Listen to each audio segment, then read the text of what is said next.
اسرائیل کے ساتھ متوقع جنگ بندی، حماس کا 34 یرغمالیوں کو رہا کرنے کا عندیہ۔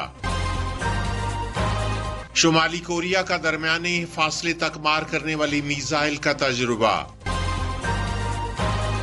امریکی قومی سلامتی کے مشیر کی بھارتی وزیر خارجہ سے ملاقات۔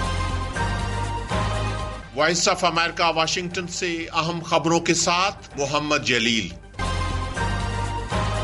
فلسطینی عسکری تنظیم حماس نے اکتوبر 2023 میں یرغمال بنائے گئے 34 افراد کو رہا کرنے کا عندیہ دیا ہے۔ خبر رساں ادارے ایسوسی ایٹڈ پریس نے حماس کے عہدیدار کے حوالے سے بتایا ہے کہ اسرائیل کے ساتھ ممکنہ معاہدے کے پہلے مرحلے میں حماس یرغمال بنائے گئے 34 افراد کو رہا کرنے کے لیے تیار ہے۔ حماس کے عہدیدار نے یہ بات ایک ایسے وقت کہی ہے جب اسرائیل یہ کہہ چکا ہے کہ غزہ جنگ بندی اور یرغمالیوں کی رہائی کے معاہدے کے لیے قطر میں بلا واسطہ مذاکرات شروع ہو چکے ہیں۔ قطر، مصر اور امریکہ کئی ماہ سے ان مذاکرات میں ثالثی کرتے ہوئے فریقین میں معاہدے کی کوشش کر رہے ہیں۔ حالیہ کوشش ایک ایسے وقت ہو رہی ہے جب امریکہ میں انتظامیہ تبدیل ہو رہی ہے اور 20 جنوری کو نومنتخب صدر ڈونلڈ ٹرمپ حلف اٹھا کر صدارت کا عہدہ سنبھال لیں گے۔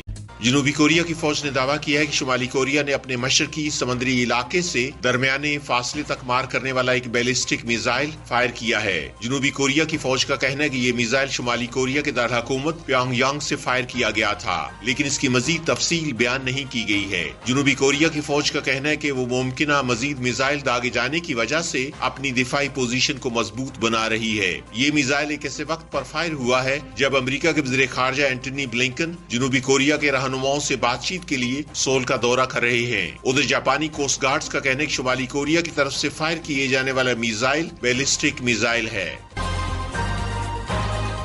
امریکی قومی سلامتی کے مشیر جیک سالیون نے پیر کو نئی دہلی میں بھارت کے وزیر خارجہ جے شنکر سے ملاقات کی اور دو طرفہ امور پر تبادلہ خیال کیا ہے۔ جیک سالیون بھارتی ہم منصب اجیت ڈوول سے بھی ملاقات کریں گے۔ بھارت میں قیام کے دوران امریکی قومی سلامتی کے مشیر نئی دہلی میں انڈین انسٹیٹیوٹ آف ٹیکنالوجی میں ایک سیمینار سے خطاب کریں گے۔ جیک سالیون نے بھارتی عہدیداروں سے ملاقات میں چین کی طرف سے تعمیر کیے جانے والے ڈیم کے بھارت پر اثرات پر بھی بات کی ہے۔ امریکہ اور بھارت کے درمیان بعض امور بشمول روس یوکرین جنگ، بھارت میں اقلیتوں سے روا رکھے جانے والے سلوک کی وجہ سے ہونے والے اختلافات کے باوجود واشنگٹن اور نئی دہلی نے قریبی تعلقات استوار کیے ہیں، جن کو خطے میں چین کے بڑھتے ہوئے اثر و رسوخ کے پیش نظر اہم خیال کیا جاتا ہے۔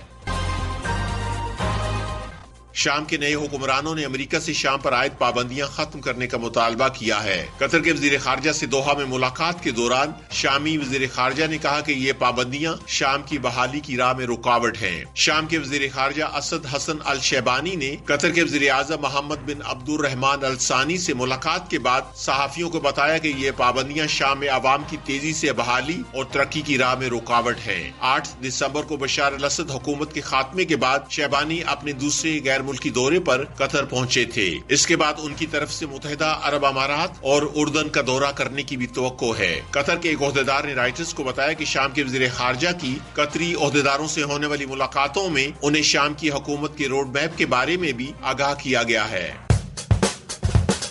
یہ وائس آف امریکہ واشنگٹن ہے۔